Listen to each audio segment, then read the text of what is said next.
Greetings, class of 2024, transfer students, Eli Whitney students, and visiting international students. Welcome to Yale. I'm Marvin Chun, Dean of Yale College, and on behalf of the officers of the university, the faculty, the heads and deans of the residential colleges, and the deans and staff members of the Yale College Dean's Office, I am so pleased to be with you today. Family members and friends who are joining us, we extend our warm welcome to you, and we thank you for everything you have done to guide these young adults. In my role as dean, one of my jobs is to support President Salovey's mission for Yale to be the research university most committed to teaching and learning.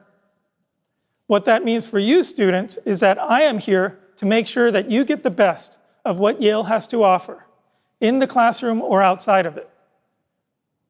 A good part of what you will learn here will come from the faculty who will teach you in the classes you take, while much will come from your peers and colleagues. Taken together, these teachers of yours will give you the liberal education that is Yale's hallmark. By the time you graduate, you will have furnished your mind in the broadest possible sense, not by pursuing narrow, specialized fields of study, but instead by searching for new knowledge, new perspectives, new ways of looking at the world, and by adding your own. If you make good of this place, you will discover fields of knowledge that are completely new to you, that you haven't even heard of, and you will open yourselves to them and learn from them. Now, you're joining Yale during a uniquely challenging year for the institution and for the world. The ongoing pandemic requires us to curtail in-person group gatherings, and so most of your classes and activities will be conducted online, starting with this opening assembly. Still, we can be grateful that in year 2020, modern technology equips us to overcome this challenge better than ever. Online, we can stay connected, communicating our ideas, and sharing our passions. As a neuroscientist, I can assure you that to your brain, nestled inside of your head, sights and sounds from the world can be as vivid online as they would be live. You don't need to be a neuroscientist to understand that whether listening with headphones or from a person standing in front of you, the sound waves reaching your ears are similar, and that whether the face you're seeing is on a screen or across a classroom, the images you're seeing are comparable. If not for our agility with media, which brings us the world every day, how could the music, film, and broadcasting industries be such a dominant form of entertainment in our daily lives? As you imagine the semester ahead, think about new ways you will interact with the faculty and other students, just as your instructors will be. Also keep in mind that the faculty to student ratio is the best in Yale's modern history, with more faculty teaching and mentoring fewer students. You are entering Yale when its diverse faculty is the largest it has ever been, and at a time when the number of enrolled students is around 80% its usual size. One of the unanticipated advantages of starting your Yale education now is the increased attention you will receive. Still, with much of the semester now online, with fewer people around, you may be more easily distracted. And if you're like me, you might be guilty of occasional mind wandering. In fact, my own desire to be more focused has led to a research interest and attention throughout my career. My lab group uses brain scanners to measure how attentive a person is, and we explore ways to improve concentration. So here, let me make good use of this online moment to help you be more attentive to the new ideas and opportunities that await you at Yale. I will now direct you to an on-screen demonstration of how you can focus better to make distractions disappear.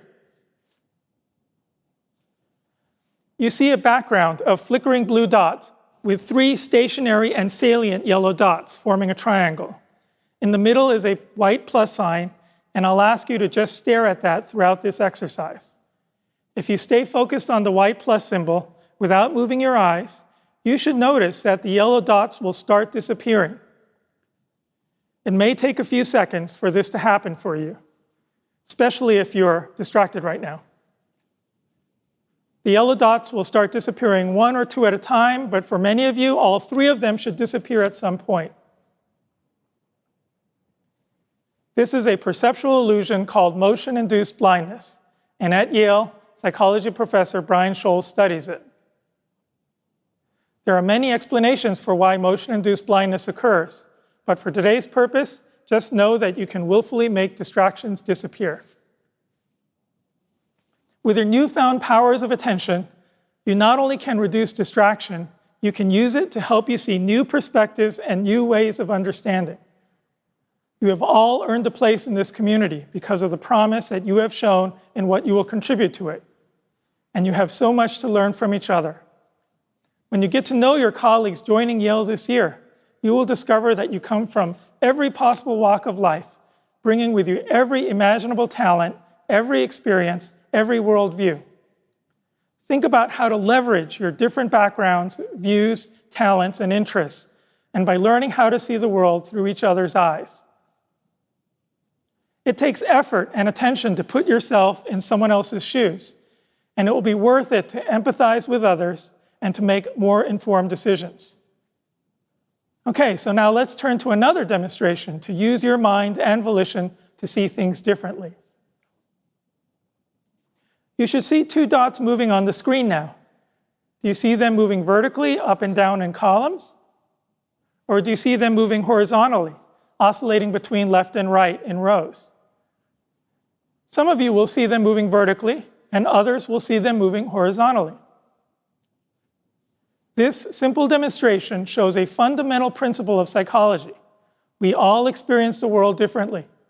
Our perceptual interpretations, our memories, and our thoughts are all constructs of the mind, and they differ across people, even when they consider the same object, event, or evidence. Now I will ask you to see the dot motions differently using your mindset and attention.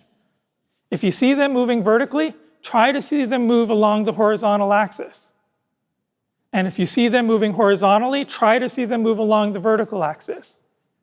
It's hard, but you can do it. And if you can't, be assured that we still want you at Yale. But since we don't really have time now, here's a hint.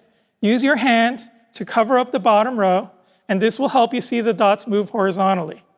Or use your hand to cover up the right column, and you will see the dots move vertically. Take your hand away, and the motion should stick.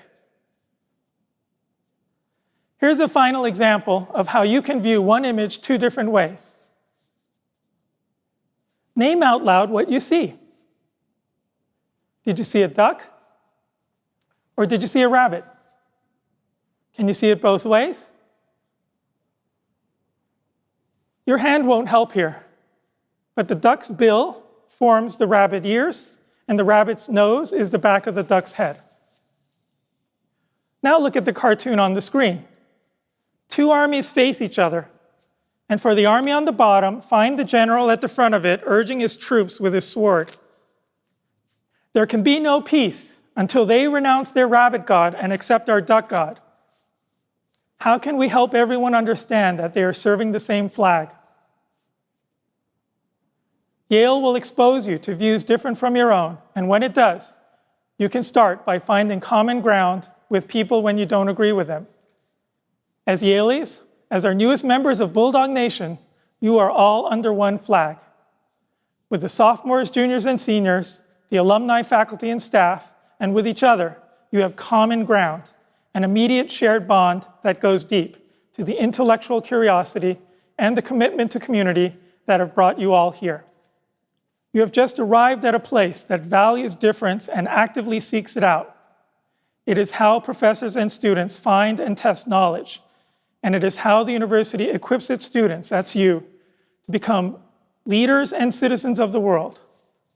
But here, the value of seeking difference is even more than that. Here, it is taken as an article of faith. It is the coin of the realm. It is one of the bedrock principles that governs us in and out of the classroom. Let me assume that you have come here not only to find knowledge, but also to learn how to live lives of consequence. If that is true, you have come to the right place.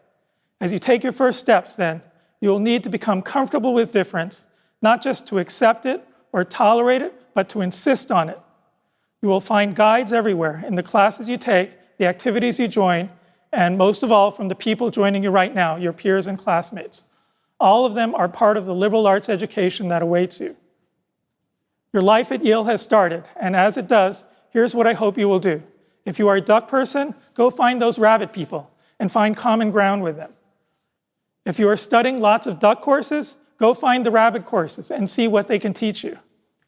And when you find yourself rallying around a duck flag, take a good hard look at that rabbit flag across the field and the people rallying around it, and remember that you are all Yaleys. Members of the class of 2024, transfer students, Eli Whitney students, visiting international students, you belong to Yale and Yale belongs to you. Welcome.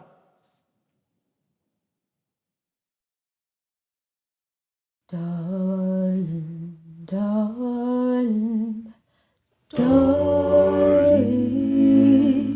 won't you stand by me?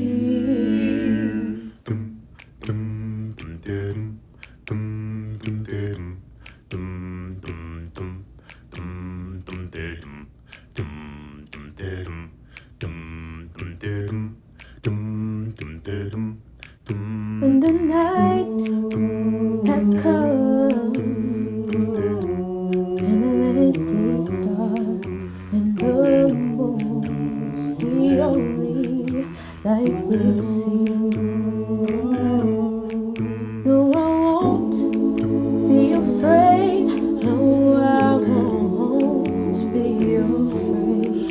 Just as long as you stand by me. So darling, darling, stand by me. Stand by me. Stand by me. Stand by me. Stand by me. Stand by me. Stand by me. Stand by me. Oh, stand by me. Oh, stand by me. Oh, stand by me. Oh, stand by. When the sky that we look upon should tumble and fall, or the mountain should crumble to the sea, I won't cry, I won't cry. No, I won't shed a tear. Just as long as you stand by me. So darling, darling, stand by me. I said stand by me. Oh, stand by me.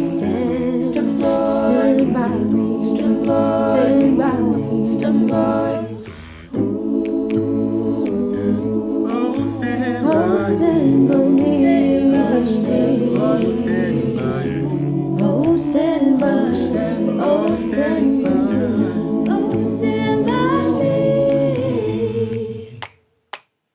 You just call on me, brother, when you need a hand. We all need somebody to lean on. I just might have a problem that you understand. We all need somebody to lean on. Stand by me. Stand by me. Stand by me. Stand by me.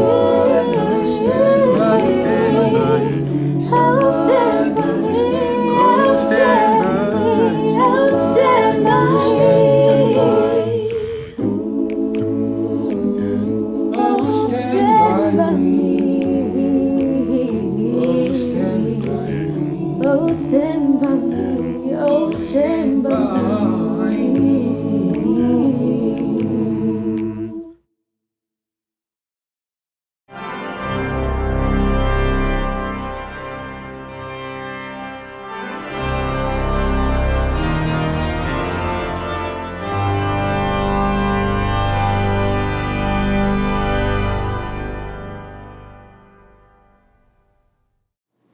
Hello, everyone.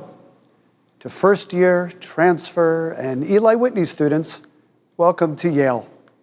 I also extend a warm welcome to all the family members and friends who join me in recognizing this milestone in your lives.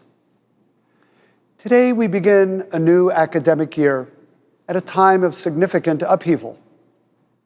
Historically, social conflict and disease pandemics have catalyzed change.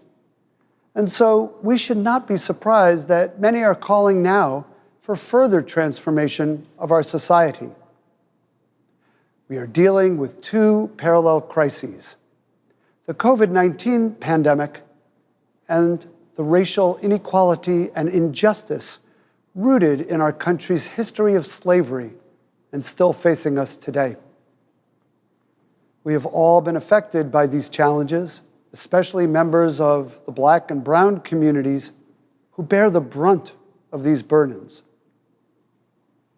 I've been giving a lot of thought to the university's role in addressing difficult social issues.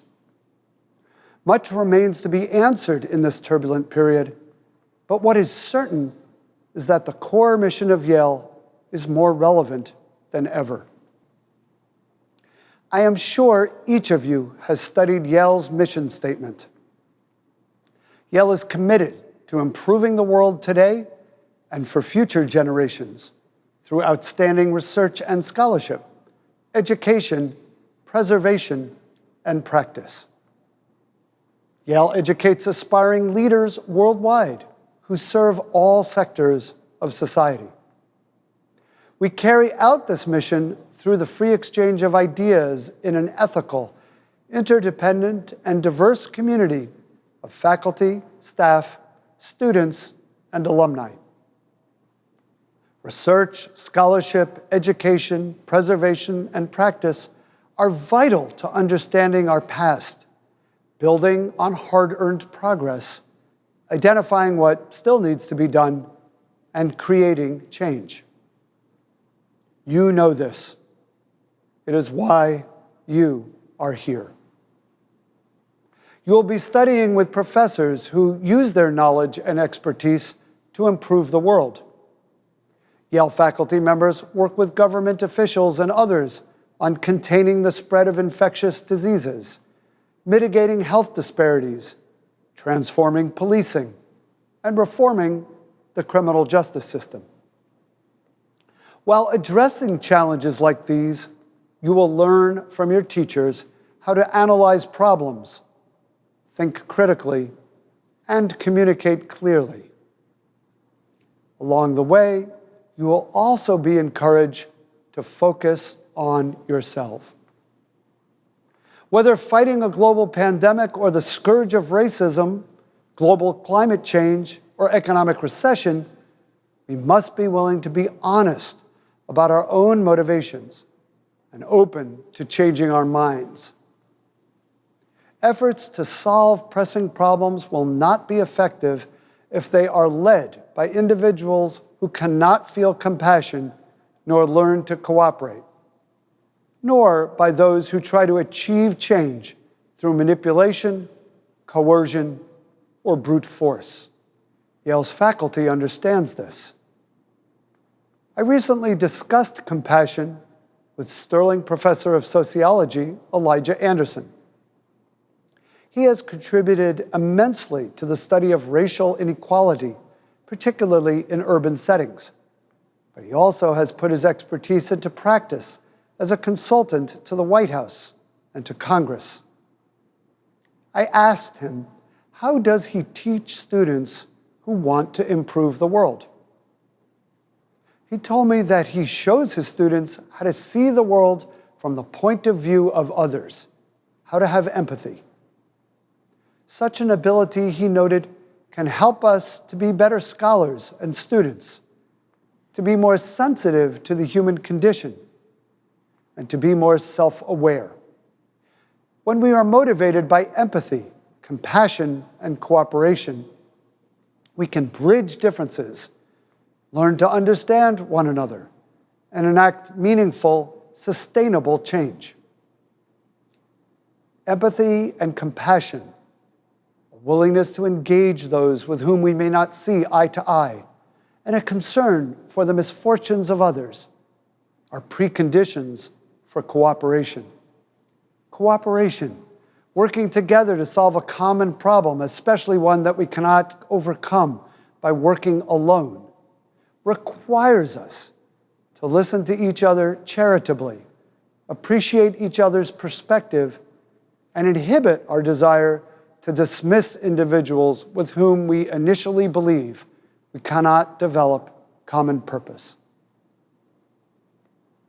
The enemies of compassion and cooperation are fear and anger. Now, I'm not saying that it is inappropriate to experience the fear caused by a pandemic of a novel virus that can be fatal. And I'm not saying that one shouldn't feel anger, indeed outrage, at the killing of George Floyd by former officers of the Minneapolis Police Department. In fact, COVID-19 makes me anxious.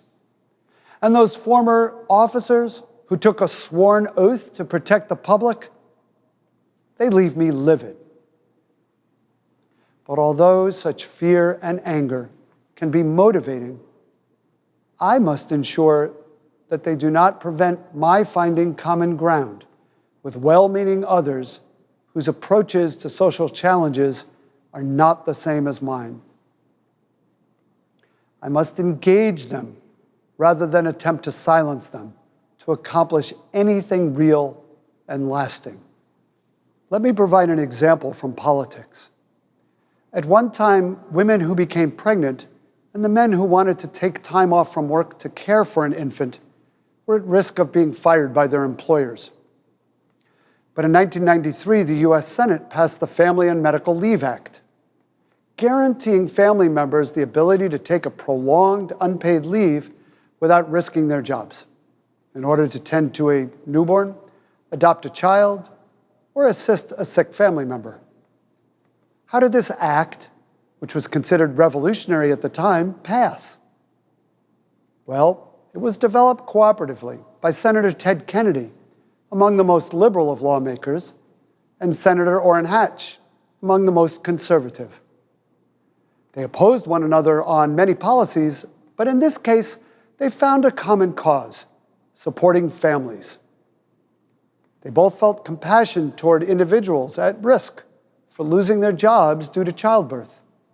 And, perhaps more important, they respected each other as individuals, listened to each other, and placed national interest ahead of party differences. Their cooperation led ultimately to significant social change. One final thought about the importance of compassion and cooperation.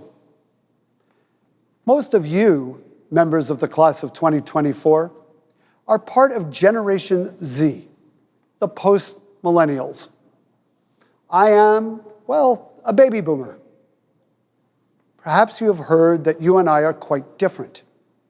True, you are the first digital natives, and the only world you have ever known has included the smartphone, texting, and social media.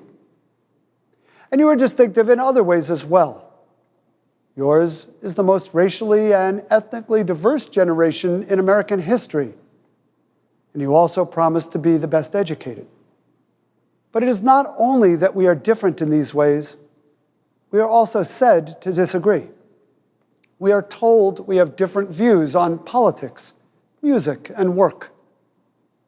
I am sure you are familiar with the stereotypes that exaggerate our differences. And stereotyping is another barrier to compassion and cooperation. For example, you fought my generation for the great problems of our time. And my generation too often fails to understand you. We pass you on the sidewalk, mystified by your earbuds and your clothes. We tell you to grow up, to get off social media, to develop some real-life coping skills, and to get out of your parents' basements and get a job. And to us, you say, "Okay, boomer." Thanks to an article I read in the Wall Street Journal, a print edition of it, in fact, I am told this is a sly linguistic weapon of intergenerational warfare. Well, although such stereotypes give rise to internet memes and other kinds of clickbait to get us to think of our differences as intergenerational warfare, we are not at war.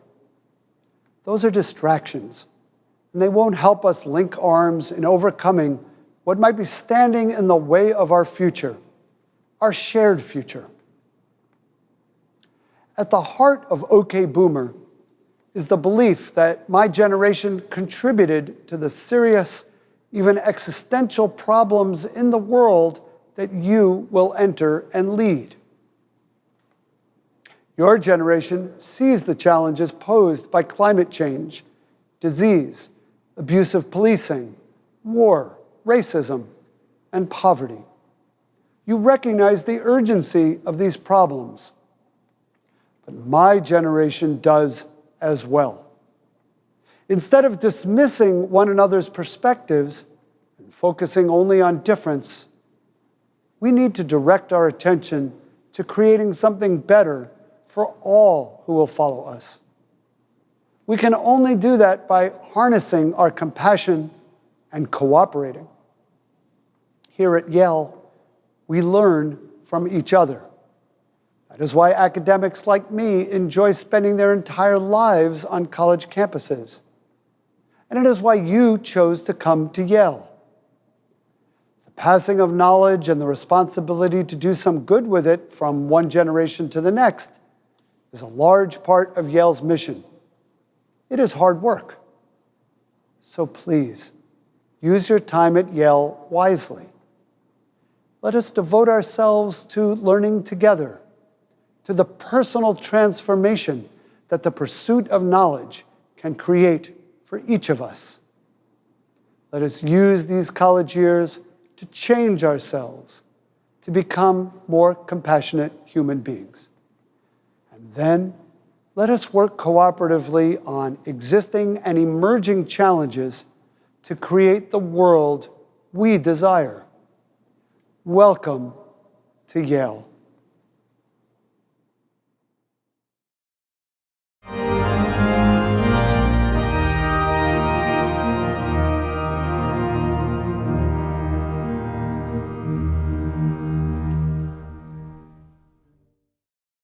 My beloved Yale family, wherever you might be, I bid you a warm welcome in the midst of this time of physical distancing and many encounters with the unknown next in all our lives. In his work, Today is a New Day, a piece that is both poem and invitation to young scholars, the 2015 U.S. Poet Laureate Juan Felipe Herrera wrote, "Today is a new day. You are that new day. Today you are that new time, now visible, now prepared, now filled with eagerness and hope. You are that hope, that wild-born vista of new horizons." Students, faculty, staff, loved ones, you are, each and every one, part of a new whole at Yale, a new circle of scholars and friends. What Yale was yesterday is not what it is today or will be tomorrow because of you. Your questions will emerge and then bloom, and your fresh intellect will carry us all to new discovery, to a new day. As we ready ourselves to step out onto new ground in this daunting yet inspiring liminal space of the unknown next, we note our anxieties, but we also lift up our considerable abilities and the remarkable fellowship we will come to share with one another in a variety of ways. Let curiosity nourish us and compassion guide us as this new creation unfolds. On this day and every day forward, may all that is holy shine upon us and tenderly bless our every breath. May we go in shalom, in salam, in shanti. May we go in peace. This is our new day. Light and truth awaits us. Let us begin. This is the sound of one voice, one spirit, one voice, the sound of one who makes a choice. This is the sound of one voice. This is the sound of one voice. This This is the sound of voices too. The sound of me singing with you, helping each other to make it through. This is the sound of voices too. This is the sound of voices too. This is the sound of voices three, singing together in harmony, surrendering to the mystery. This is the sound of voices three. This is the sound of voices three. This is the sound of all of us, singing with love and the will to trust. Leave the rest behind, it'll turn to dust. This is the sound of all of us. This is the sound of all of us.